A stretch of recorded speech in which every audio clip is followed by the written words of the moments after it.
principal and managers and teachers and all my dear friends.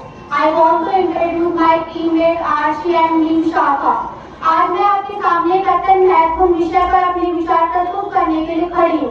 केवल संविधान ही सामाजिक परिवर्तन ला सकता है और मैं पूरे विश्वास के साथ इस कथन में अपने विचार रखती हूँ। सबसे पहले हमें यह समझना होगा सामाजिक परिवर्तन क्या होता है। सामाजिक परिवर्तन का सीधा साधा अर्थ यही है सकारात्मक बदलाव, समानता, न्याय और सभी के लिए समान अवसरों का निर्माण करना। लेकिन अब सवाल यह है कि परिवर्तन लाएगा कौन? क्या लोगों की सोच से संभव है? नहीं, सोच बदलना जरूरी है, लेकिन सोच को हित में रखने का काम करता है संविधान। A very shining good morning to our school management and all my dear friends. I am Lovely and my team Rashmi and my teammates Rashmi and Saurabh. We all are presenting our thought on our constitution alone cannot bring social changes. क्या संविधान अकेले ही समाज में परिवर्तन लाने के लिए काफी है? हमारी टीम इसी के विपक्ष में बोलेगी। संविधान सामाजिक परिवर्तन का सूत्रधार है। पर मैं अपने विपक्ष से पूछना चाहती हूँ कि क्या एक कागज का टुकड़ा सदियों पुरानी मान्यताओं की बेड़े को काट सकता है? इतिहास गवाह है कि कानून हमेशा बदलाव के बाद आता है। जब तक किसी बदलाव को समाज सही नहीं मान लेता तब तक कानून भी बेअसर है। संविधान एक नक्शे की तरह है जो हमें रास्ता दिखा सकता है और उस पर चलना हमें खुद ही पड़ेगा। बिल्कुल सही, मेरी टीममेट विशाखा ने बिल्कुल सही बोला। कुछ लोग यह तर्क देते हैं कि सामाजिक परिवर्तन केवल लोगों की सोच से आता है। मैं उनसे पूछना चाहती हूँ, अगर सोच से सब कुछ है तो कानून की जरूरत क्यों पड़ी? क्यों हमें नियम बनाने पड़े? इसका छोटा सा उत्तर है क्योंकि केवल सोच से बदलाव संभव नहीं है जब तक उसे लागू करने के एक मजबूत व्यवस्था ना हो, और वह मजबूत व्यवस्था है संविधान। मैं अपने विपक्ष से पूछना चाहूंगी कि जो आदमी अनपढ़ है वो कैसे संविधान को पढ़ और समझ पाएगा? उसे कैसे पता कि संविधान में क्या लिखा है? इसलिए देश में जल्दी सुधार होगा जब देश की जनता शिक्षित होगी। समाज में परिवर्तन लाने के लिए हमें समाज सुधारकों की आवश्यकता है, वकील की नहीं। कानून अपराध को सजा दे सकता है पर उसे मिटा नहीं सकता।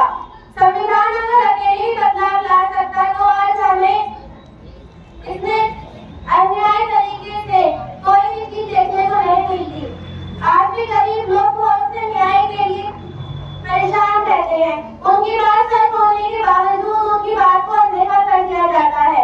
संविधान हमें स्वतंत्रता का अधिकार देता है पर उस स्वतंत्रता का क्या मोल गरीबों और अनपढ़ व्यक्ति के लिए जब तक उन्हें शिक्षा और रोजगार न मिले। सामाजिक उत्थान स्कूल, हॉस्पिटल और नौकरियों से होता है जो कि धरातल पर कार्य करने से बनते हैं, कानून बना देने से नहीं। मैं अपने विपक्ष से पूछना चाहती हूँ, अगर संविधान न होता तो आज क्या हर नागरिक को अपना समान अधिकार मिलता? क्या हर व्यक्ति को अपनी बात कहने की स्वतंत्रता मिलती? बिल्कुल नहीं। बिना संविधान के समाज में शक्तिशाली व्यक्ति कमजोर व्यक्ति का शोषण करता और न्याय केवल एक सपना बनकर रहता था। मेरी टीम में तो ने बताया संविधान होने के बावजूद हमारे देश में कई अपराध होते हैं। मैं सौरभ इसी पक्ष में अपने विचार पेश करना चाहता हूँ। संविधान कागज पर समानता दे सकता है लेकिन लोगों की सोच नहीं बदल सकता। हमारा संविधान 1970 से पहले खत्म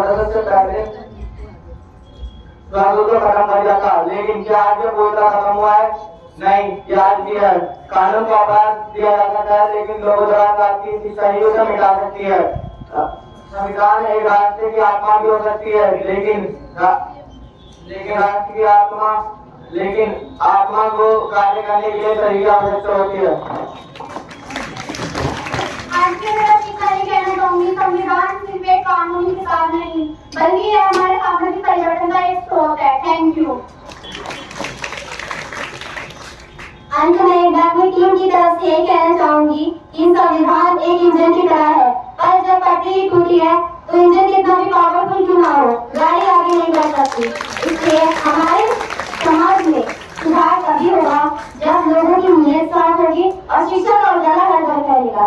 इसलिए संविधान अकेले ही समाज को बदलने में सक्षम नहीं है।